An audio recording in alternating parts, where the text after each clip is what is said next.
नमस्कार, आप देख रहे हैं GH वर्ल्ड टीवी। रविवार को कुरुक्षेत्र की श्री गुरु रविदास मंदिर एवं धर्मशाला में साहित्य और संविधान पढ़ो पढ़ाओ अभियान के अंतर्गत संविधान को जानो प्रतियोगी परीक्षा का आयोजन विशेषकर कक्षा 9वीं से 12वीं तक के छात्रों के ज्ञानवर्धन के लिए किया गया।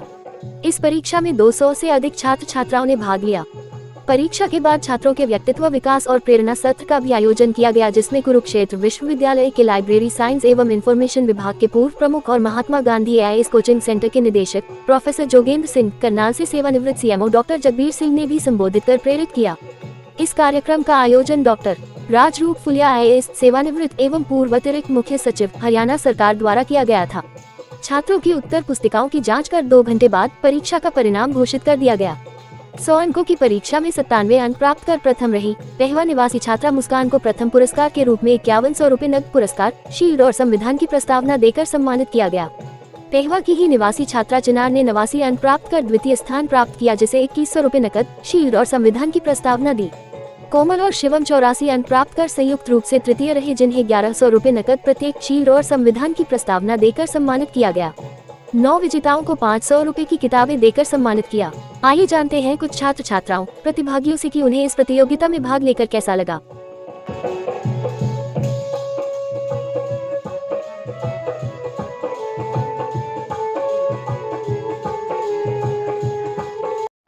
मेरा नाम निहारिका, मैं कक्षा 11वीं कक्षा की छात्रा हूँ कुरुक्षेत्र से।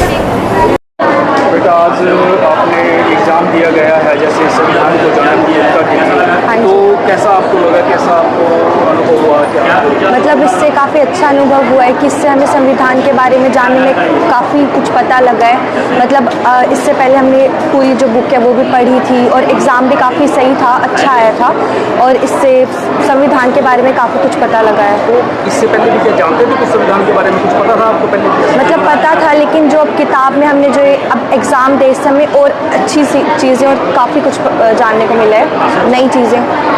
तो अब कितना का आप इसमें संविधान की जो आर्टिकल्स हैं, जो उनकी जो संविधान की अनुच्छेद वगैरह जो दिए गए हैं, कितने अनुच्छेद हैं और कैसे उसको लिखा गया है, कैसे उसके जो अनुच्छेद हैं, उसकी कौन कौन सा अनुच्छेद हमें क्या क्या अधिकार देता है, कितने मौलिक अधिकार हैं, उसके बारे में मौलिक अधिकार मतलब इस बुक में जो बेसिक नॉलेज होनी चाहिए उसके बारे में सब कुछ था। ये बेसिक नॉलेज आई थिंक सबको होनी चाहिए, जैसे कि इसके अंदर right to constitutional remedies, fundamental rights, कुछ इंपॉर्टेंट आर्टिकल्स थे जिनके बारे में लाइक राइट टू एजुकेशन, ये सबको पता ही होना चाहिए और ये सबके बेसिक राइट्स हैं। तो ऐसा ये जीवन में क्या कैसे काम आते हैं, ये उसके बारे में जैसे कि इक्वालिटी सबको होनी चाहिए और फ्रीडम, आज़ादी होनी चाहिए सबको, और राइट टू एजुकेशन, जैसे कि 6 से लेकर 14 वर्ष के जो बच्चे हैं उनको फ्री एजुकेशन दिया जाता है गवर्नमेंट के द्वारा, उन्हें फ्री बुक्स प्रोवाइड होती हैं। और ये मतलब लाइक जो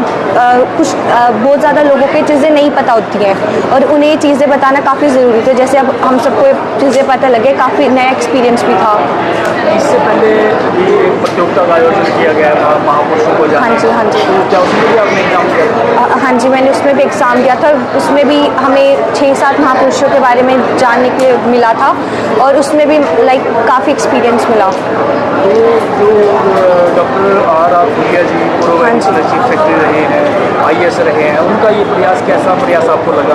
ये बहुत ही ज़्यादा अच्छा प्रयास था। मतलब इससे बच्चों को भी काफ़ी ज़्यादा शिक्षा मिलती है और वो लाइक काफ़ी अच्छा प्रयास था। तो और बच्चे हैं जो छात्र हैं, उनको क्या आप कहना चाहोगी कि प्रतियोगिता में भाग लेना चाहिए? इसमें ज़रूर पार्टिसिपेट करना चाहिए। इससे हमें बेसिक नॉलेज होती है कि हमारे आसपास क्या चल रहा है और हमें किन किन चीज़ों को जानना चाहिए, किन की वजह से हमें पढ़ने का अधिकार मिला है, किन की वजह से हम आगे बढ़ रहे हैं, हमें कहाँ पार्टिसिपेशन कर सकते हैं, हम कहाँ पार्टिसिपेशन हो सकता है, इन चीज़ों के बारे में मिलता है। अर्चना, मैं कुरुक्षेत्र से हूँ। तो आज आपको प्रतियोगिता संविधान को जानने प्रतियोगिता आज आपने की है यहाँ पर, तो कैसा आपको लगा संविधान के बारे में, क्या क्या आपको जानकारियाँ मिली? आज मैंने ये प्रतियोगिता दी है। इस प्रतियोगिता से मुझे मतलब बहुत नॉलेज मिली, संविधान के बारे में मुझे जानने को मिला। और इस पे जो नॉलेज के लिए मैंने प्रतियोगिता दी है, और इसमें हमें बताया गया कि भी बाबा साहब ने किस तरह हमारे संविधान को लिखा था, क्या क्या बदलाव किए थे उन्होंने, हम कहाँ से कहाँ आए, आज हम जहाँ उनकी उससे बैठे हैं, उनकी वजह से हम खा पी रहे हैं अच्छे से। उन्होंने हमें बहुत सारी चीज़ें सिखाई, बताई और हमारे संविधान को लिखा। और उन्होंने नॉलेज के लिए बहुत सारे हर एक उसमें यूनिवर्सिटी में अम्बेडकर लाइब्रेरी भी खुलवाई ताकि बच्चे पढ़ सकें अच्छे से। और बहुत से काम उन्होंने ऐसे किए, महिलाओं को पहले पढ़ने का अधिकार नहीं था लेकिन अब वो पढ़ सकती हैं। राइट्स वगैरह है उसके बारे में आपको क्या जानकारी है? हमारे जो मौलिक अधिकार हम वोट दे सकते हैं 18 साल के लिए। पहले हम वोट नहीं दे सकते थे, हमें सारे अधिकार मिले, पढ़ने का अधिकार मिला, हमें बहुत से अधिकार मिले हमें। और इस संविधान से हमें जैसे कि नॉलेज बहुत मिली है, पहले हमें इतनी नॉलेज नहीं थी लेकिन ये पेपर देने के बाद बहुत नॉलेज मिली है और अच्छा लगा पेपर दे के। संविधान को जानने आपने की है, आने वाले समय में आपकी जो एजुकेशन है उसमें कितना आपको इसके बारे में फ़ायदा होगा? अगर ऐसे ही आगे फ्यूचर में अगर आगे आएगी फैमिली की, तो उसमें हमें बहुत ही, अगर हम संविधान को ऐसे लेके चलेंगे, उनके मतलब असूलों पे चलेंगे, तो हमें बहुत प्रॉफिट होएगा और हम अपनी लाइफ में कामयाब होएंगे। आपका आगे का एम क्या है? IAS बनने का है या सीखने करने का कुछ? वैसे तो मेरा एम कोर्स करना है, मुझे अच्छा कोर्स करके मतलब कि GNM को कोर्स करना है। अभी तो मेरे को अभी मैंने 12th पास आउट कर। हाँ जी, हाँ जी। सर्वप्रथम आप सभी को मेरी नमस्कार। मैं नैन्सी, मैं 12th नॉन मेडिकल की छात्रा government senior secondary school Baroda से आई हूँ। और इस एग्ज़ाम से मुझे बहुत कुछ सीखने को मिला। लाइक बाबा साहेब ने तो हमारे लिए बहुत कुछ कर ही दिया है, उनके बारे में तो जितना हम कहें उतना कम है। लेकिन इस एग्ज़ाम से हमने मतलब जो अनुच्छेद थे उनके बारे में सीखा, शिक्षा का अधिकार। आज जिनकी बदौलत मैं बोल रही वो बाबा साहेब ही हैं। संविधान के बारे में उन्होंने, लड़कियों को शिक्षा का अधिकार, मतलब बहुत कुछ उन्होंने हमें सिखाया। बहुत कुछ नहीं सर, बहुत ही ज़्यादा, मतलब उनके बारे में जितना कह सकते हैं हम उतना कम है। और इससे मुझे तो ये मतलब कि मैंने सोचा जैसे बाबा साहेब जयंती आती है 14 अप्रैल, तो हम इसमें अपने गांव में एक प्रोग्राम रखवा सकते हैं छोटा सा, जिसमें हम बच्चों को कुछ क्वेश्चंस की फ़ोटो स्टेट करा के दे दें, हाँ तुम ये याद कर लो, तो वो क्वेश्चंस याद कर लेंगे सर, वो बोल सकते हैं, उन बच्चों को उससे जानने को मिलेगा। नहीं ज़्यादा, हम थोड़ा थोड़ा इनाम मतलब पर बच्चा 500 रुपये रख लिया जैसे, तो इससे बच्चों को बहुत कुछ सीखने को मिल सकता है। संविधान को जाने तो क्या आपको आज नया कुछ सीखने को मिला? उससे पहले आप कुछ जानते थे या आपको जो बुक्स आपको मिली तो उसमें? नहीं सर, बहुत कुछ सीखने को मिला। जैसे अनुच्छेद, इसमें मैंने इतना खास आज तक पढ़ा नहीं था, बस जो मेरे को बुक दी थी ना घर घर संविधान, मैंने उससे पढ़ा है। और उस बुक से मैंने जो अनुच्छेद थे आज वो मेरे को मतलब याद हो गए, उसमें मैंने लिख सकती हूँ। आपका क्या एम है? क्या आप आगे भविष्य में क्या करना चाहते हैं, क्या बनना चाहते हैं? सर मेरा एम IAS। तो IAS के लिए संविधान को जानना बहुत ज़रूरी है। संविधान क्योंकि ये जो है पूरा भारत का जो कॉन्स्टिट्यूशन बना हुआ है, इसी के आधार पे ही भारत का की सरकारें चलती हैं, भारत देश चलता है। बिल्कुल सर। हाँ, तो उसमें IAS में आपको बहुत ज़्यादा इसकी आपको सहयोग मिलेगा। बिल्कुल सर। क्या कहाँ तक आप पहुँच चुकी हैं अभी कोई कोचिंग वगैरह अलग ले रही है या कुछ? सर कोचिंग तो अपने ऊपर डिपेंड करता है, बिकॉज हम जितना करेंगे ना, आई थिंक कोचिंग की ज़रूरत नहीं होती। IAS दिव्या तनवर, लाइक सब जानते हो उसको, फर्स्ट अटैम्प्ट में उसने क्लियर किया, तो उसने भी कोई कोचिंग नहीं ली थी, जिसमें उसके फादर नहीं थे, उसकी मम्मी के पास एक ही रूम था जिसमें उसका पढ़ना भी था, 2 भाई बहन भी थे, उसमें वो बच्चों को ट्यूशन करा के IAS बन सकती है। तो सर ज़रूरी थोड़ी ना कि हम कोचिंग लें, वो अपने ऊपर डिपेंड करता है। वो बच्चे भी अपने नॉलेज के ऊपर बात है, जो अपने इंटरेस्ट। जी सर बिल्कुल, थैंक यू सर। मैं कुरुक्षेत्र से हूँ और इस प्रतियोगिता आपको सीखने को मिलेगा। आप में से कुछ बच्चे यहाँ पर आएंगे जो अच्छी बातें करेंगे, डॉक्टर B.R. जी के बारे में अपने विचार साझा करेंगे। क्या नाम है आपका? और आज जो प्रतियोगी परीक्षा हुई है या जो चल रही है उसमें भी आपसे बात करेंगे। आज आपने संविधान को जाना, तो आप आए हैं तो पेपर देंगे, ऐसा नहीं कि आप चले जाएं, आपने जाना नहीं है। अच्छा लगा है, कुछ नया सीखा है, कुछ अपनी पढ़ाई से अलग, तो बहुत अच्छा लगा। फिर आपने पंडाल में इस प्रकार की प्रतियोगिता पहले फिर यहाँ पर आप भी बैठेंगे, हम भी बैठेंगे, आपके पेरेंट्स भी बैठेंगे, महापुरुषों को आपसे जानना बात है। करेंगे, तो उसमें क्या आप भी बात करेंगे अपने बच्चों से, ये प्रतियोगिता तो और क्या रिजल्ट अनाउंस किया इसमें जाएगा। संविधान के बारे में, उसमें हमारे महापुरुष के बारे में थे, जैसे Jyotiba Phule, doctor B R Ambedkar, 15 minute के बाद और आगे की जो भी एक्टिविटी होगी, रविदास आगे जी के हम क्या बारे में करना था। चाहते हैं, आगे आपका एम उसके क्या बारे में भी आपको बहुत सारी मैं बातें तो बताएंगे। डॉक्टर बनना चाहती हूँ, अभी तो इसलिए एग्जाम दिया आपसे था। निवेदन, आपके पेरेंट्स से निवेदन जो संविधान कि को वे अभी मत जाएं। भाग लिया है। कई बार क्या होता है, बच्चा ये कहता है कि मेरा तो पेपर बढ़िया नहीं हुआ, हर एक कोई जगह बात होता है, चाहे आप नहीं, किसी हम आगे के लिए कुछ न कुछ सीख के जाते जीवन के अंदर, हैं। तो आप लेकिन सभी जो से संविधान निवेदन है, है संविधान कि आप बाहर मत जाएं, 10 या 15 मिनट के बाद आपने वापिस पंडाल में आना है, ताकि रजिस्ट्रेशन जो भी आगे की लगा कि आज क्रियाकलाप है, जो कि आगे का प्रोग्राम है, वो यहाँ तो पर हम कानूनों के बारे में है, तो कर सके। हर जगह और काम जब आपकी आएगा। अगर presence कहीं होगी, तभी हमारे वो साथ अच्छा कुछ लगता है। गलत हो रहा है तो हमें पता तो होगा आप सभी बच्चे और सभी कि हमें क्या पेरेंट्स करना जो भी चाहिए, यहाँ आए हुए हैं, हमें संविधान वो पढ़ा है तो अभी उसमें मत क्या करें। है, हमारे ये क्या करो। राइट्स हैं, धन्यवाद। ये सब जानना मुझे। सर मेरा नाम गुरुदेव बड़सिकरी और मैं बसवा टीम में काम करता हूँ और मैं बड़सिकरी से लांबा खेड़ी जुलानी खेड़ा से कैथल ज़िला से यहाँ पर 60-70 बच्चों को कंपटीशन के लिए लेकर आया हूँ। और पहले भी आज जो कंपटीशन हुआ था उसमें हमारे बच्चों ने 3 प्राइज़ जीतकर कैथल ज़िले का नाम रोशन किया था। और अब भी हमारी कोशिश है कि हम यहाँ से जो 10 इनाम हैं यहाँ रखे हैं उसमें कम से कम 5 इनाम कैथल में लेकर जाएंगे सर। तो आज संविधान को जाने प्रतियोगिता का आयोजन किया गया है, उसमें आप 60-70 बच्चों की बात कर रहे हो लेकर के आए।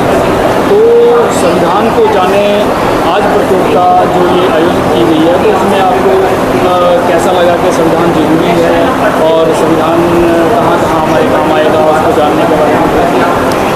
क्योंकि सर जो भारत का संविधान है वो इस देश के लिए नहीं पूरे विश्व के लिए बहुत ज़रूरी है। क्योंकि हमारा जो भारत देश है भारतीय संविधान से चलता है, अगर हम उनके सिद्धांतों को नहीं जानेंगे तो हमारा जीवन अधूरा है। इसलिए हम कोशिश कर रहे हैं कि जो बच्चे हैं, जो हमारा बेस है बच्चों का, उनका बेस भारतीय संविधान से और हमारा जो भोजन महापुरुषों का कल्चर है उससे जोड़कर उन बच्चों को तैयार किया जाए, ताकि आने वाले समय में मान लीजिए कोई बच्चा बड़ा होकर जॉब लग जाता है, वो समाज से परे हट जाता है। इसलिए संविधान उन विषय से जोड़ने के लिए बहुत ज़रूरी है और बच्चों को आगे अग्रसर करने के लिए, उनको प्रेरित करने के लिए भारतीय संविधान ज़रूरी है। और इसलिए हम ज़्यादा से ज़्यादा बच्चों को संविधान के बारे में और भारतीय जो महापुरुषों हैं, भोजन महापुरुष हैं, उनके बारे में जानकारी देना बहुत ज़रूरी है। इसलिए हम वहाँ बच्चों को लेकर आए सर। फुलिया जी जो खुद IAS रहे हैं, एडिशनल चीफ सेक्रेटरी रहे हैं, हरियाणा के जो सर्वोच्च पद होता है उस पर वो रहे हैं, तो उनका ये प्रयास आपको कैसा लगा, कैसे वो प्रयास कर रहे हैं, क्या उसके बारे में? डॉक्टर RR फुलिया जी जो IAS रिटायर्ड है, उनका एक जो सफल प्रयास है क्योंकि जो बच्चों का बेस है वो आने वाले जो समय है, जो आज का समय है, वर्तमान का समय है, इसमें जो बच्चों का बेस है इतना कमज़ोर हो चुका है। क्योंकि अगर हम बात करें भोजन समाज की, उसमें 90% बच्चे ऐसे हैं जिनका बेस बनना बहुत ही मुश्किल है, क्योंकि उनका आर्थिक तंगी और गरीबी, कुछ घर के हालात इतने नाजुक है कि कोई संविधान के बारे में या कंपटीशन के बारे में भाग लेना पसंद ही नहीं करते या उनको भाग लेने के लिए प्रेरित नहीं मिल। तो डॉक्टर फुलिया जी का जो ये प्रयास है ये कैसा लगा आपको? सर ये प्रयास बहुत बढ़िया है और ये पूरे हरियाणा में बहुत बढ़िया संदेश दे रहा है और युवाओं को जोड़ रहा है, ताकि जो भारतीय संविधान है उसको बचाना बहुत ज़रूरी है। और उस संविधान को जिन लोगों तक वो संविधान नहीं पहुंच पाया, उसकी धाराएं जो उसके आर्टिकल नहीं पहुंच पाए, उनको पहुंचाना भी ज़रूरी है, ताकि हम अपने अधिकारों की सुरक्षा खुद कर सकें। ताकि हमें भारतीय संविधान की जानकारी होगी तभी हम आगे बढ़ पाएंगे, हमारी सुरक्षा कर पाएंगे सर। तो आपको जो और हमारे रिटायर्ड पर्सन है, सेवानिवृत्त अधिकारी हैं, उनको आप क्या कहना चाहते हो कि समाज में उनका किस प्रकार उनका योगदान अपना दे सकते हैं समाज को आगे बढ़ने के लिए? मैं सभी जो रिटायर्ड अधिकारी है, कर्मचारी है, मैं सभी से अपील करूँगा कि रिटायरमेंट होने से पहले भी समाज में अपना कम से कम 5% 10% योगदान ज़रूर करें, क्योंकि बाबा साहब ने भी कहा है कि कोई भी कर्मचारी अपने सामाजिक गतिविधियों में, मिशन में कम से कम 10% आर्थिक रूप से सहयोग करे, और आर्थिक रूप से सहयोग नहीं कर सके तो उसको गाइड करके सहयोग करे, क्योंकि आज का समय इतना नाजुक होता जा रहा है। जो बहुजन समाज में भारत में गरीबी इतनी बढ़ चुकी है, अधिकारी अपने बच्चों को बढ़िया शिक्षा दे सकता है, लेकिन मजदूर है, किसान है, छोटा व्यापारी है, छोटा कर्मचारी है, वो अपने बच्चों को इतनी शिक्षा नहीं दे सकता। इसलिए मैं सभी अधिकारियों से जो बड़े बड़े पदों पर बैठे हैं, क्योंकि अगर वो अधिकारी बने हैं तो बाबा साहब की देन है। बाबा साहब ना होते, भारतीय संविधान ना होता तो शायद वो अधिकारी बनना तो बहुत दूर की बात, अच्छे कपड़े पहनने के लायक भी नहीं होते हम लोग। कहाँ से हैं? हाँ जी, बपदा से हैं जी। तो आज यहाँ पर कैसे आए? वो बच्चों का पेपर था जी, किस प्रकार? इसलिए आए थे जी, सेव कर। तो आज बेटी क्या कौन सी क्लास में है? वो 11वीं माँ जी। हाँ जी, 10वीं माँ, 11वीं माँ। ये आज पेपर इस प्रकार का पहला पेपर दिया उसने या इससे पहले दिन पहला दिया जी। तो कैसा लगा आज उसको बेटी को? बेटी ने आपने बेटी से बात की होगी, आप इतने दूर से चल के आए हो, आप लेडीज हो, और संविधान जो है वो महिलाओं को एक बहुत बड़ा अधिकार देता है। बहुत अच्छा लगा जी यहाँ का। अच्छा, तो पहले अगर कोई किसी कोई ऐसी प्रतियोगिता होंगी तो आप उनका साथ दोगे उनको पढ़ने के लिए? हाँ जी, देंगे जी, पूरा साथ देंगे जी, भी पढ़ लें लिख लें, कुछ बना बच्चियाँ। तो आपका क्या एम है कि आपकी बच्ची पढ़ के क्या बने? IAS बने जी। हाँ जी, IPS क्या IPS बने जी पढ़ के। हाँ जी। जी नमस्कार, मैं Jagdish Chandra, principal government senior secondary school Sangowa Karnal से हूँ। और मैं यहाँ पर रविदास भवन और धर्मशाला में जैसे ही प्रोग्राम होते हैं मेरे को डॉक्टर RR फुलिया जी इनवाइट करते हैं, और मैं लगभग चौथे प्रोग्राम में यहाँ पर, सर का नमस्कार, चौथे प्रोग्राम में यहाँ पर आया हूँ। और यहाँ पर जितने भी ये कार्यक्रम होते हैं, प्रतियोगी परीक्षाएं होती हैं, सबका एक ही ध्येय होता है कि हमारे बच्चों में बाबा साहब ने जो संविधान लिखा है उसके बारे में ज्ञानवर्धन हो, बच्चे उसके बारे में पढ़ें और उनकी नीतियों को अपने अंदर संजोएं। इसी बातों को लेकर डॉक्टर RR फुलिया जी ये प्रोग्राम करते हैं। आज का जो प्रोग्राम है वो संविधान जानो प्रतियोगी परीक्षा है। आज के इस प्रतियोगी परीक्षा में लगभग 200 विद्यार्थियों ने भाग लिया है। ये 200 विद्यार्थी कक्षा 9 से 12 तक के हैं, और इनमें से अधिकतर बच्चे सरकारी स्कूलों से हैं। और ये भी नहीं है कि भाई ये बच्चे किसी विशेष जाति से यहाँ पर इकट्ठे हुए हैं। ये सभी वर्गों के विद्यार्थी, सभी स्कूल जिसमें प्राइवेट स्कूल भी शामिल हैं, सभी के विद्यार्थी, स्कूलों के विद्यार्थी यहाँ पर इस प्रतियोगी परीक्षा में शामिल हुए हैं। और इस प्रतियोगी परीक्षा का, जैसे कि मैं बता चुका हूँ, मुख्य उद्देश्य है बच्चों में ने अपने अंदर ज्ञानवर्धन करना है, संविधान को पढ़ना है, संविधान की बातों को इम्प्लीमेंट करना है, करवाना है। तो उसी के लेके ये प्रतियोगिता हुई है। ये प्रतियोगिता आज संविधान को जानो प्रतियोगिता, आज पहली प्रतियोगिता या इससे पहले भी कोई प्रतियोगिता? इससे पहले भी यहाँ पर इसी पंडाल में रविदास भवन और धर्मशाला में पहले भी प्रतियोगी परीक्षाएं हो चुकी हैं। इससे पहले महापुरुषों को जाने प्रतियोगी परीक्षा हुई थी, और उसमें करीब 400 विद्यार्थियों ने भाग लिया था। और वो 400 विद्यार्थी भी डिस्ट्रिक्ट कुरुक्षेत्र से तो थे ही, कुछ विद्यार्थी दूसरी डिस्ट्रिक्ट करनाल से भी आए हुए थे, कुछ विद्यार्थी फरीदाबाद, पलवल और अम्बाला, कई डिस्ट्रिक्ट से विद्यार्थी, भिवानी से भी विद्यार्थी यहाँ पर उस प्रतियोगी परीक्षा को देने के लिए आए हुए थे। और उस प्रतियोगी परीक्षाओं में काफ़ी अभिभावक, काफ़ी पेरेंट्स भी आए हुए थे।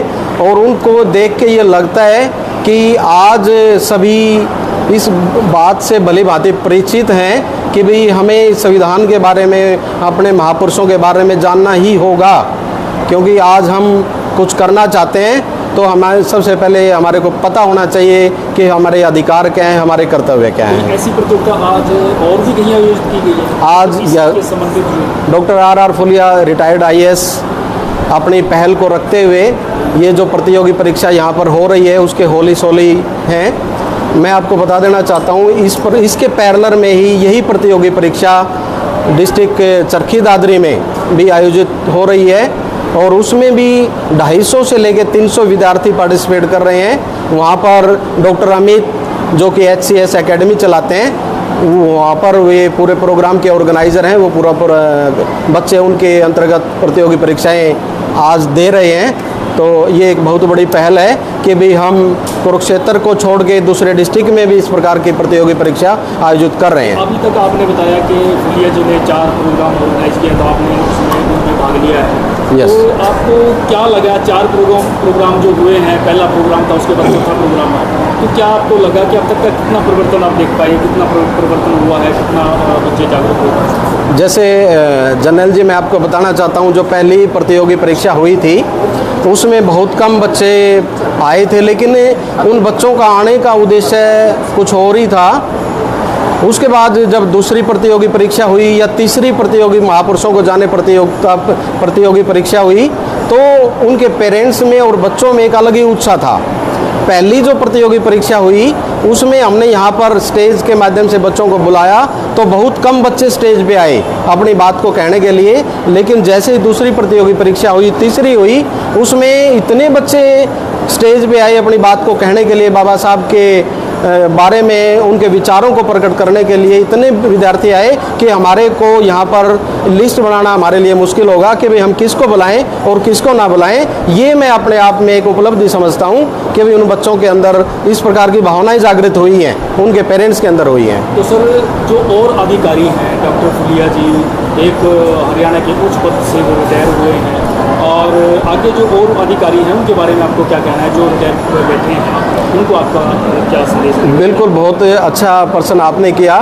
जैसे कि हम सभी जानते हैं, डॉक्टर आर फुलिया जी रिटायर्ड हो चुके हैं IAS से, और IAS में भी वो एडिशनल चीफ सेक्रेटरी के पद से रिटायर हुए हैं। एक महत्वपूर्ण पोस्ट, एक बहुत बड़ी पोस्ट होती है। मैं कह सकता हूँ कि एक पैरेलल चीफ मिनिस्टर वास्तव में उस पद से वो रिटायर हुए हैं।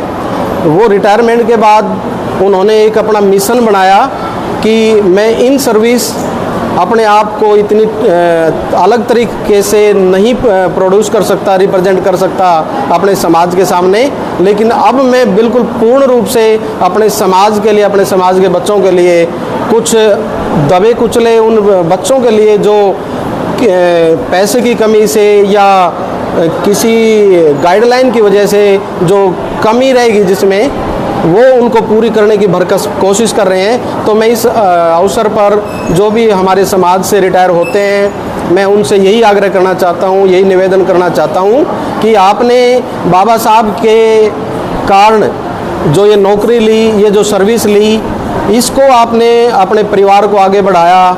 तो मैं आप सभी से जो रिटायरमेंट पे हैं उन सभी से निवेदन करना चाहता हूँ कि आप परिवार के साथ साथ, बाबा साहब ने कहा है कि हम समाज के लिए भी कुछ करें, तो आप समाज के लिए, मैं आपसे हाथ जोड़ के विनती करता हूँ, आप समाज में आएँ, समाज के लिए करें, ताकि हम जो बाबा साहब ने कहा था, उन्होंने जो सोचा था, उनके लिए हम कुछ कर सकें, स्पेशली आप कुछ कर सकें। इसलिए आपका बड़ा आभार रहेगा कि आप समाज के लिए भी कुछ ना कुछ ज़रूर करें। Thank you. यस, बहुत बढ़िया क्वेश्चन किया। जैसे कि आप जानते हैं, 2 जो प्रतियोगी परीक्षाएं हुई हैं उसमें हमने मिनिमम चार्ज रखा है 50 रुपये रजिस्ट्रेशन फ़ीस, और वो एक बार हमने प्रतियोगी परीक्षाएं रखी थी, जो पहले वाली वो फ्री ऑफ कॉस्ट थी। उसमें हमने देखा कि अगर कोई प्रतियोगी परीक्षाएं आज के समय में बगैर पैसे के, बगैर रजिस्ट्रेशन फ़ीस के की जाती है, तो उसका उतनी इम्पोर्टेंस नहीं रहता। बच्चे या अभिभावक शायद ये सोचते हैं कि भाई इसमें कोई फ़ीस नहीं है, इसलिए समय लगेगा तो हम जाएंगे, और समय नहीं लगेगा तो हम नहीं जाएंगे। यानी वो इफ बट के चक्कर में रह के वो प्रतियोगी परीक्षाओं में मन से पार्टिसिपेट नहीं करते। तो ये जो आर्थिक स्थिति की बात आप कर रहे हैं, ये 50 रुपये की जो फ़ीस हमने या डॉक्टर आर फुलिया जी ने इसलिए रखी है ताकि उनके पेरेंट्स को या उन विद्यार्थियों को, उन बच्चों को लगे कि हाँ, हमने इस प्रतियोगी परीक्षा के लिए अपना रजिस्ट्रेशन करवाया हुआ है, हमने कम से कम चार्ज 50 रुपये दिया हुआ है। और चूँकि हमने पैसे दिए हुए हैं इसलिए हमारी नैतिक जिम्मेवारी पड़ती है और हमारे पेरेंट्स के पैसे लगे हुए हैं इसलिए हमारे को इस प्रतियोगी परीक्षा में भाग लेना चाहिए। सिर्फ इसी बात को देख के ही वो मिनिमम चार्ज 50 रुपये लिया गया है। लेकिन उसके बदले में पिछली बार भी 120 रुपये की बुक रजिस्ट्रेशन 50 रुपये के साथ फ्री दी गई थी। अब की बार भी एक बुक संविधान को जानो प्रतियोगी परीक्षा के लिए उन बच्चों को फ्री दी गई है जो जिसके लिए सिर्फ 50 रुपये रजिस्ट्रेशन फीस लिया गया। एक जो बच्चे यहाँ पे आते हैं उनके साथ उनके पेरेंट्स भी आते हैं जी, तो उनके लिए खाने पीने का प्रबंध, कोई लंच वगैरह का प्रबंध? यस, जैसे पिछली बार भी यहाँ पर आपने भी देखा था, आप यहाँ पे आए थे, जैसे ही प्रतियोगी परीक्षा कंप्लीट हुई है लंच का प्रोग्राम यहाँ पर धर्मशाला में किया गया है। अब की बार भी लंच का प्रोग्राम यहाँ पे है। तो जैसे ही अब ये प्रतियोगी परीक्षा कंप्लीट हो चुकी है और थोड़ी देर में लंच तैयार हो जाएगा। पानी का अरेंजमेंट जैसे कि आप प्रोग्राम में देख रहे हैं, लगातार बच्चों के लिए या उनके अभिभावकों के लिए या इन्विजिलेटर जो भी पेपर में ड्यूटी जिनकी लगी गई है सभी के लिए पानी की व्यवस्था लगातार की जा रही है। और इन सभी का पूरे जो भार है डॉक्टर आर फुलिया जी उठाते आ रहे हैं। मैं उनको सैल्यूट करता हूं कि इस प्रकार की मुहिम वो चला रहे हैं। जय भीम, जय भारत, जय संविधान। मैं professor Joginder Singh, director Mahatma Gandhi All India service coaching institute Kurukshetra university Kurukshetra में कार्यरत हूँ। हमारा जो कोचिंग सेंटर है Mahatma Gandhi All India service, ये SC ST OBC minorities womens के लिए, HCS सिविल सर्विसेज के लिए, नेट के लिए और विभिन्न प्रकार के जो कॉम्पिटिटिव एग्जामिनेशंस हैं उनकी काउंसलिंग और करियर गाइडेंस में अपना योगदान दे रहा है। आज के इस कार्यक्रम में डॉक्टर फुलिया जी ने मुझे यहाँ पे आमंत्रित किया है और ये देख करके बहुत अच्छा लग रहा है कि जो हमारी न्यू जनरेशन है, जो नए यंगस्टर हैं, 7वीं 8वीं 9वीं क्लास के जो बच्चे हैं, इनको हमारे जो महान पुरुष हुए हैं, संविधान के निर्माता हुए हैं, उनके बारे में अवेयर करने के लिए ये जो प्रोग्राम किया गया है ये बहुत ही सराहनीय है। और निश्चित रूप से आज के ये जो बच्चे संविधान को जानेंगे, महान पुरुषों के बारे में जानेंगे, उनके पद चिन्हों पर चल करके अपने करियर को संवार सकते हैं। संविधान की जब हम बात करते हैं तो मेरे को लगता है कि जिसने संविधान जान लिया उसने सब कुछ जान लिया है, क्योंकि संविधान में ना केवल वो देश को चलाने की बात है बल्कि वो जीवन को जीने का भी एक रास्ता दिखाता है। सारी चीज़ तो हमारे संविधान के अंदर है। अगर हम देखते हैं कि हमारी ड्यूटीज़ क्या हैं, हमारे राइट्स क्या हैं, हमारे लिए क्या गलत है, क्या अच्छा है, हमें कैसे अपने अधिकार मानने हैं, ये अगर आप संविधान को जान लेंगे तो निश्चित रूप से हम अपने करियर में अपने राइट्स को लेकर के आवाज़ उठा सकते हैं। और जहाँ भी हमें लगता है कि हमें किन्हीं कारणवश से वंचित किया जा रहा है, हमारे अंदर जब ये स्किल, ये नॉलेज हो जाएगा तो डेफिनेटली हम अपने गवर्नमेंट के सामने, अथॉरिटी के सामने ये बात अच्छे तरीके से उठा करके अपने राइट्स के बारे में बात कर सकेंगे। और मैं समझता हूँ कि इस टाइप का जो प्रोग्राम है, हम जब हायर एजुकेशन में आते हैं तो डेफिनेटली हम बहुत कुछ सीख लेते हैं, लेकिन इस स्टेज पे आकर के बच्चों को ग्रूमिंग करना, ये इन बच्चों के लिए बहुत ही बेनिफिशियल प्रोग्राम है। और मैं इस प्रोग्राम की, इसके संयोजक की बहुत बहुत सराहना करता हूं और बच्चों के आगे अच्छे भविष्य की कामना करता हूं। इन शब्दों के साथ धन्यवाद। सर, अभी आपने बताया कि आप एक IAS एकेडमी चलाते हैं और अभी आपने नेट के बारे में बात की और भी आपने जो उसमें कोर्सेज वगैरह आप कराते हो, बच्चों को एक विशेष ट्रेनिंग देते हैं, तो बच्चे जो हैं अब तक वो इसका लाभ ले पाए हैं और आगे बढ़ पाए? मैंने अभी मई के अंदर एज ए डायरेक्टर ज्वाइन किया है Mahatma Gandhi All India service coaching institute का। तो फरवरी में हम लोगों ने HCS की कोचिंग दी थी, तो जिनमें हमारे मोर देन 40 कैंडिडेट्स ने एग्जामिनेशन क्वालिफाई किया था। फिर 10 तारीख को इनका इंटरव्यू हुआ। उससे पहले हमने एक मॉक इंटरव्यू प्रोग्राम किया यूनिवर्सिटी के अंदर, जिनके अंदर बहुत सारे IAS officers, retired IAS officers, bureaucrats और सब्जेक्ट एक्सपर्ट्स, रिसोर्स पर्सन्स को हमने इनवाइट करके अपने इन क्वालिफाइड बच्चों को एक गाइडेंस प्रोग्राम प्रोवाइड करवाया, how to face the interview. हम एग्जामिनेशन तो क्वालिफाई कर लेते हैं, बट बच्चों को ये पता नहीं होता कि इंटरव्यू को कैसे फेस करते हैं, जो कि एक लास्ट स्टेप होता है। और ये लास्ट स्टेप ही जो कि आपका 25-30 मिनट का होता है, ये आपके करियर के लिए एक बहुत इंपॉर्टेंट रोल प्ले करता है। तो बच्चों को ये पता नहीं होता है कि इंटरव्यू को कैसे फेस किया जाए, कैसे हमने क्या स्ट्रेटजी अडोप्ट करनी है, क्या टेक्निक्स हमें अडोप्ट करनी है, तो उसको लेकर के हमने प्रोग्राम करवाया। और मुझे ये कहते हुए बहुत खुशी हो रही है कि कुरुक्षेत्र यूनिवर्सिटी के Mahatma Gandhi All India service coaching institute के 21 बच्चे इसमें सिलेक्ट हुए हैं, जो कि मेरे को लगता है कि इंस्टीट्यूशन लेवल पर, गवर्नमेंट इंस्टीट्यूशन लेवल पर, प्राइवेट इंस्टीट्यूट तो बहुत सारे ऐसे कोचिंग प्रोवाइड करते हैं, एक पहला कदम है, बहुत ही सराहनीय कदम रहा है। और ये हमारे कोचिंग इंस्टीट्यूट के साथ साथ में कुरुक्षेत्र यूनिवर्सिटी के लिए बहुत गर्व की बात है कि हमारे इतने बच्चे इसके अंदर क्वालिफाई कर पाए हैं और सेलेक्ट हो पाए हैं।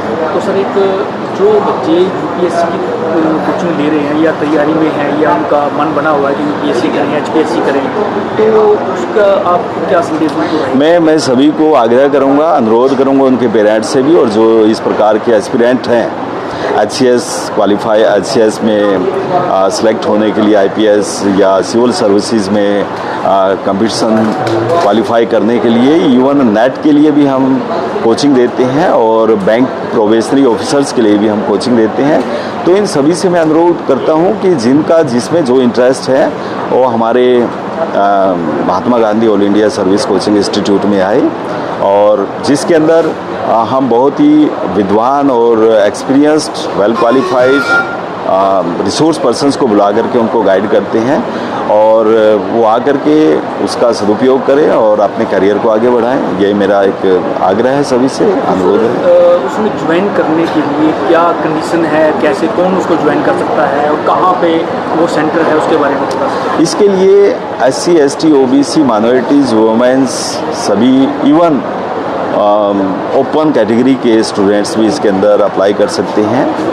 ये जो इंस्टीट्यूट है कुरुक्षेत्र यूनिवर्सिटी के जो B.Ed कॉलेज है उसके अंदर स्थित है, जो कि बहुत पुराना सेंटर है। 1982 में इसको सेटअप किया गया था, और तब से लेकर के अब तक जो है ना, हम टाइम टू टाइम विभिन्न प्रकार की प्रतियोगिताएं इस तरीके के ऑर्गेनाइज करवाते रहते हैं, और निश्चित रूप से बच्चों को इसका बहुत बेनिफिट मिला है। तो मैं सभी से आग्रह करूंगा कि आप इस इंस्टीट्यूट में आइए, एनरोल कीजिएगा अपने आप को और अपने करियर को आगे बढ़ाइए। तो इसमें कोचिंग की ऑनलाइन या ऑफलाइन कोई सुविधा ऐसी? इसके अंदर जैसे कोरोना काल में ऑफलाइन सभी जगह पे बंद था, तो हमने ऑनलाइन कोचिंग रखी थी, और अभी भी एज पर कन्वीनियंट जिन बच्चों को जो जैसे भी मोड पसंद है उस मोड से हम कोचिंग प्रोवाइड करते हैं। अब की बार भी जो हमने मॉक इंटरव्यू प्रोवाइड किया था, ऑर्गेनाइज किया, उसके अंदर भी हमने दोनों ही ऑप्शन दिए थे बच्चों को। दो जो are interest to appear online, तो ऑनलाइन अपीयर हुए, और कुछ बच्चे हमारे ऑफलाइन भी अपीयर हुए। तो जो बच्चे बहुत दूर के हैं और नहीं आना चाहते हैं, तो उनके लिए भी हमने पूरी अच्छी तरीके से वेल इक्विप्ड फैसिलिटी के साथ में हमने कोचिंग दी है, और जो बच्चे ऑफलाइन आए तो ऑफलाइन भी हमने उनको कोचिंग दी है। तो दोनों ही मोड से हम अपने बच्चों को करियर काउंसलिंग करते हैं। ट्रेनिंग के लिए ऑनलाइन कोई ऐसी वेबसाइट है जिससे उसको, या ऑफलाइन जाके या फार्म भर के, या फिर हम इसके लिए नोटिस निकालते हैं, जैसे ही कोई परीक्षा नज़दीक आती है उससे पहले उसको नोटिफाई करते हैं, और कुरुक्षेत्र यूनिवर्सिटी की www.kuk.ac.in पे जा कर के भी आप उसको चेक कर सकते हैं। अदरवाइज़ इसका हम एक नोटिफिकेशन करके बच्चों को मोटिवेट करते हैं, अवेयर करते हैं, उनको इनवाइट करते हैं। तो इसका जो ट्रेनिंग रखी हुई है, जो कोर्सेज आप चलाते हो, तो उसका समय पीरियड क्या रहता है, कितने समय का? इसको अभी जैसे हमने कोचिंग की है तो 10 डेज़ के लिए हमने इसको रखा था, और टाइमिंग इसका ये रहता है कि हम यूजुअली इसको 1 बजे के बाद शुरू करते हैं, क्योंकि मॉर्निंग में बच्चे दूसरे भी डिपार्टमेंट है वहाँ पे, तो मॉर्निंग में 9 से 1 बजे तक उनकी क्लासेस होती हैं।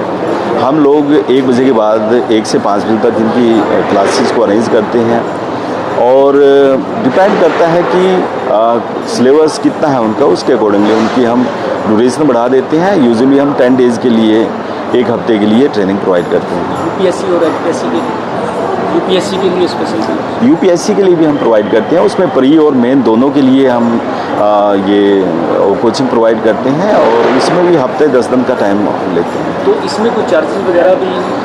कुछ चार्जेस वैसे जब ये इंस्टीट्यूट सेटअप की थी फ्री ऑफ कॉस्ट था, particularly for the SC ST OBC minorities candidates के लिए। चूँकि अब ये ओपन कैटेगरी के बच्चों के लिए भी हमने ओपन कर दिया है, जो कुछ पे नहीं कर पाते हैं या जिनके पास ज़्यादा इतनी कैपेसिटी नहीं है कि वो प्राइवेट इंस्टीट्यूट में जाकर के कोचिंग ले, तो एक मिनिमल कॉस्ट के बेस पर हमने उसकी कुछ कॉस्ट रखी है। SC ST के लिए 50% हम कम लेते हैं, और जो ओपन कैटेगरी के उनकी को फुल जो हमारी कोचिंग फ़ीस होती है उसके बेस पे हम उनसे फ़ीस लेते हैं और उनको भी इनवाइट करते हैं। तो अब हमने कुछ मिनिमल बेसिस पर इनकी फ़ीस रखनी शुरू की है। क्या फीस क्या है? 1500 हम ओपन कैटेगरी के लेते हैं और 750 SC ST OBCs के लिए।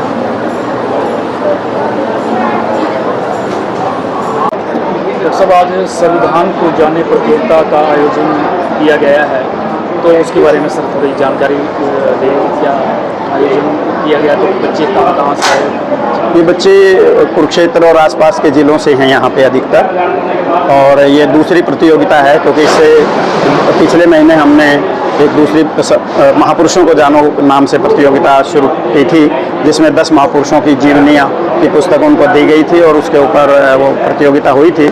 इनामी प्रतियोगिता है जिसमें प्रथम, सेकंड, थर्ड पुरस्कार दिए जाते हैं बच्चों को, और भी 10 पुस्तकों का भी वो दिया जाता है अवार्ड उनको। और पिछली बार भी 300 बच्चे आए थे, आज भी करीब 250 बच्चे जो है यहाँ पे इस प्रतियोगिता में अलग अलग जगहों से आए हुए हैं। आज की जो प्रतियोगिता है वो संविधान के बारे में है कि संविधान को जानो, और इनको संविधान की पुस्तक दी हुई है जिससे इन बच्चों ने तैयारियां की हैं। और आज 100 नंबर की 1 घंटे की प्रतियोगी परीक्षा हुई है, अभी इनके पेपर चेक हो रहे हैं, और उसके बाद 1 घंटे के बाद इनको यहाँ से ही आज इनाम घोषित करेंगे, और जिन्होंने इनाम जीते उनको यहाँ इनाम दिए जाएंगे। और अभी हम इनको कोचिंग के बारे में और जो मोटिवेशनल चीज़ें हैं या पढ़ाई के और आगे रोज़गार और उन चीज़ों से संबंधित जो चीज़ें हैं उनके ऊपर जो है कुछ लोग आए हुए हैं। प्रोफेसर जो कुरुक्षेत्र यूनिवर्सिटी का ट्रेनिंग सेंटर चलाते हैं उसके जो डायरेक्टर हैं वो भी आज आए हुए हैं, तो वो भी करेंगे। और एक डॉक्टर जगबीर सिंह हैं, चीफ मेडिकल ऑफिसर रिटायर्ड, वो भी लोगों को, बच्चों को जो है स्वास्थ्य के प्रति भी जागरूक करेंगे और अन्य प्रोत्साहन भी। इसके अलावा सर आज कोई और हरियाणा में कोई और जगह भी? हाँ, ये पिछली बार हमने जो प्रतियोगिता करी थी वो यहीं से करी थी, लेकिन आज ये प्रतियोगिता हम एक दादरी डिस्ट्रिक्ट में भी कर रहे हैं, और वहाँ पे भी 300 बच्चे, 4 स्कूलों से 300 बच्चे वहाँ पे प्रतियोगी परीक्षा दे रहे हैं। इस तरह से, क्योंकि हमारा लक्ष्य ये है कि हम इसको पूरे हरियाणा के सभी ज़िलों में पहुँचाएं और बाहर भी लेकर जाएं। बच्चे ऐसे विषय हैं ताकि वो बच्चों को आगे कंपटीशन में काम आते हैं, सर्विसेज में काम आते हैं, अपने ज्ञान वर्धन करने में और सब्जेक्ट को जानने में। तो अक्सर ये प्रतियोगिता का आयोजन करते हैं, तो इसके अलावा कोई जो प्रतिभागी इसमें भाग लेते हैं उनके कोई चार्जिंग वगैरह कुछ ऐसा था इसमें? उनसे बच्चों से कोई चार्जिंग नहीं, बच्चों से हम एक इनरोलमेंट के लिए सिर्फ 50 रुपये लेते हैं इनरोल करने के नाम से, और फिर बच्चों को हम उसके एवजे में जो मटेरियल है, पढ़ने का मटेरियल है कि पुस्तक के रूप में और PDF फॉर्म में भी, डिजिटल फॉर्म में उनको उपलब्ध कराते हैं जो है, ताकि वो उससे पढ़ के तैयारी कर सकें। जैसे प्रतिभागी आते हैं उनके साथ उनके अभिभावक भी आते हैं, तो ऐसा कुछ यहाँ पर उनके लंगर पानी की व्यवस्था कुछ आपको? हाँ, यहाँ इनके सबके जो अभिभावक आते हैं वो भी यहाँ उनको बैठने की व्यवस्था, पानी की व्यवस्था, और उसके बाद में खाना भी सभी का, बच्चों के लिए भी, अभिभावकों के लिए भी यहाँ खाने की व्यवस्था होती है, क्योंकि खाने का समय हो जाता है जब तक बच्चे अपना ये कार्यक्रम पूरा करते हैं। डॉक्टर साहब, इसके अलावा आपका और क्या प्रयास है और एजुकेशन को लेकर के आपका, जैसे पीछे आपने लगातार 30 के करीब जो मेरी नॉलेज में है कि आपने ऑनलाइन लाइब्रेरी के लिए सेंटर बनाए हैं, सीढ़ियाँ आपने वहाँ पे दी हैं, तो और आपका भविष्य कैसा क्या प्लान है एजुकेशन को लेकर? उन चीज़ों को ही हम आगे बढ़ा रहे हैं। अब जैसे आपने बताया कि लाइब्रेरीज और जहाँ लाइब्रेरी स्थापित हुई हैं वहाँ बच्चों को ज़्यादा से ज़्यादा जोड़ना और उन लाइब्रेरी के साथ में ऑनलाइन क्लासेस की भी व्यवस्था कराना, LED और वाईफाई की सुविधाएं करके, तो वो 6 स्टेट में हमारी चल रही है और उसको भी हम बढ़ा रहे हैं। जहाँ जहाँ से डिमांड आती है, जहाँ जहाँ भी लोग रुचि रखते हैं, बच्चे रुचि रखते हैं, तो वहाँ पे हम स्थान मिलता है तो वहाँ पे ये कार्यक्रम कर रहे हैं और लाइब्रेरीज के काम को भी आगे बढ़ा रहे हैं, इसको भी। और इसके साथ ये जो कार्यक्रम है साहित्य और संविधान को पढ़ने का और पढ़ाने का अभियान जो है ये, इसके अंतर्गत भी जो है हम पुस्तकें फ्री में भी देते हैं बच्चों को जिनकी रुचि होती है, और ये प्रतियोगिताओं के माध्यम से भी वहाँ बच्चों को उन प्रतियोगी जो विषय होते हैं उनकी पुस्तकें दे करके, उनसे पढ़ा करके, फिर उनके प्रश्न बना करके, प्रश्न पत्र बना करके उनको जांचने का और उनको इनाम देने का कार्यक्रम करते हैं। डॉक्टर साहब, आप IAS रिटायर हैं और ऐसे कुछ पद पर से आप रिटायर हुए हैं, आपका अच्छा खासा अनुभव है और बच्चों को, अपने समाज के बच्चे और बच्चे आगे बढ़े, IAS में बढ़े, UPSC क्लियर करें, वो उसमें जाएं, तो ऐसा कुछ आपकी तरफ से कुछ प्रयास है? ये उसी की ही कड़ी है कि बच्चे IAS में या कहीं भी, IAS के अलावा भी दूसरी जो भी सर्विसेज हैं या बिना सर्विसेज के और कोई अपना काम करना हो, या इन चीज़ों में भी बच्चे तभी जाएंगे जब उनका ज्ञान मजबूत होगा, उनके ज्ञानवर्धन होगा। क्योंकि आजकल आप देख रहे हैं कि सरकारी स्कूलों में और ख़ासकर जो गरीब परिवार के बच्चे हैं उनको इतनी ज़्यादा सुविधाएं नहीं मिल पाती हैं कि वो ज़्यादा अच्छी तरह से शिक्षा की जो चीज़ है उसकी नींव को मजबूत कर सकें। तो ये उसी का ही एक प्रयास है कि बच्चे जो स्कूलों में हैं वहाँ पे भी उनको ये इस तरह के जो विषय हैं जो उनके लिए उपयोगी हैं, जो उनके लिए जानना ज़रूरी है, उनको हम इस तरह के माध्यम से, इन परीक्षाओं के माध्यम से, गोष्ठियों के माध्यम से, उस तरह से, और आगे हम मतलब जो मल्टीमीडिया है या सोशल मीडिया है, इंटरनेट है, उसका भी सहारा लेकर के जो है इनको ग्रुप्स बना करके उनमें भी इनको बार बार रेगुलरली इनको वो चीज़ें भेजते रहेंगे, जिससे बच्चे घर बैठे भी जो है मल्टीमीडिया के माध्यम से, इंटरनेट के माध्यम से भी जो है अलग अलग विषयों के बारे में ज्ञानवर्धन करते रहेंगे, जिससे इनकी इन सारी चीज़ों से इनकी तैयारी बनेगी। क्योंकि आज जो संविधान की परीक्षा हम ले रहे हैं, ये संविधान के विषय में तो IAS के इंटरव्यू में भी ज़रूरी होता है जानना, और IAS में भी जो जनरल नॉलेज होती है उसके अंदर संविधान एक महत्वपूर्ण विषय के रूप में होता है। तो ये बच्चे अगर अभी से संविधान के विषय में समझ इनकी डेवलप हो जाएगी तो ये ऑटोमेटिकली किसी भी प्रकार की परीक्षा में, किसी भी प्रकार के साक्षात्कार में अपने आप को बेहतर पाएंगे। और हम यहाँ उनको कैसे बोलना है, पब्लिक स्पीकिंग है, उनकी तरफ भी मोटिवेट करते हैं। यहाँ हम बच्चों को वो चांस भी देते हैं यहाँ पे इनके बीच में कि वो बोलें, ताकि एक दूसरे से बच्चे सीखें। और मेरे छोटे भाई डॉक्टर रंजीत फुलिया जो 1000 के करीब स्कूलों में जाके बच्चों को अंग्रेजी का ज्ञान देते हैं और पब्लिक स्पीकिंग का ज्ञान सिखाते हैं, तो वो यहाँ पर भी उनके जो बच्चे सिखाए हुए हैं वो यहाँ पे इनके सामने प्रदर्शन करते हैं। और दूसरे बच्चों को भी हम मोटिवेट करते हैं कि सभी जो है पब्लिक स्पीकिंग करना सीखें, ताकि उनका आत्मविश्वास बढ़े और माइक पर बोलना, स्टेज पर बोलने में उनको झिझक ना हो, और अंग्रेजी खासकर सीखें, क्योंकि अंग्रेजी हमारे लिए एक हैंडीकैप बनती है हरियाणा के गांव के बच्चों के लिए। तो उसकी तरफ भी हम उनको मदद करते हैं कि वो इम्प्रूव हो। तो प्रतियोगिता में डॉक्टर साहब बच्चों का चयन कैसे करते हैं, कैसे उनको? हम चयन नहीं, कोई नहीं करते। ये 9वीं से 12वीं तक के हम बच्चों को, हमने सीनियर सेक्शन को शुरुआत की हुई है, तो उसके बीच के कोई भी बच्चे जो 9वीं से 12वीं स्कूल के बच्चे हैं तो वो इसमें भाग ले सकते हैं, और कोई भी ले सकते हैं। उसमें कोई नंबर या कोई कमज़ोर भी है तो भी वो सीख सकता है, ताकि इसके बहाने से वो पुस्तकें पढ़ेगा, प्रश्नों का उत्तर देगा, तो उसको आदत बनेगी और उसकी इम्प्रूवमेंट होगी। परीक्षार्थी बच्चों को कैसे, जो उनका एग्ज़ाम है उनको चेक कैसे करते हैं, कैसे? हम लोग यहीं पे ही करते हैं, अध्यापक हैं कुछ हमारे ग्रुप में यहाँ पे, तो वो हमें सहयोग करते हैं। तो जैसे अभी इन बच्चों ने ये पेपर दे दिया है, तो अभी हम यहाँ लाइब्रेरी में बैठ करके उनका सबके पेपर चेक करवा देते हैं अभी, और 1-2 घंटे में वो पेपर सारे चेक हो जाते हैं। फिर उनमें जो फर्स्ट, सेकंड, थर्ड निकलते हैं वो, और 10 और बच्चे जो हैं उन तक को हम सम्मानित करते हैं।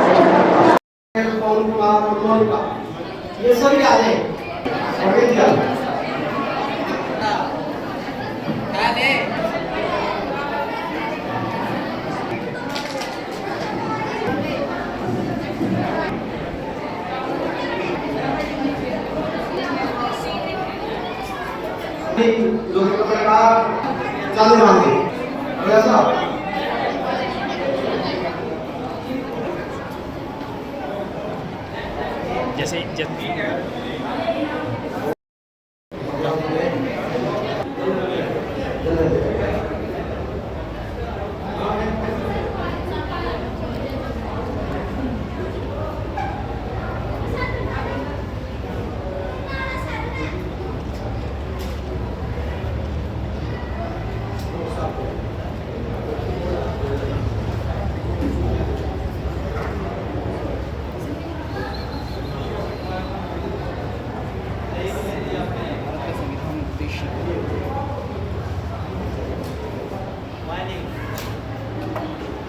प्रोफेसर जोगिंदर सिंह जी को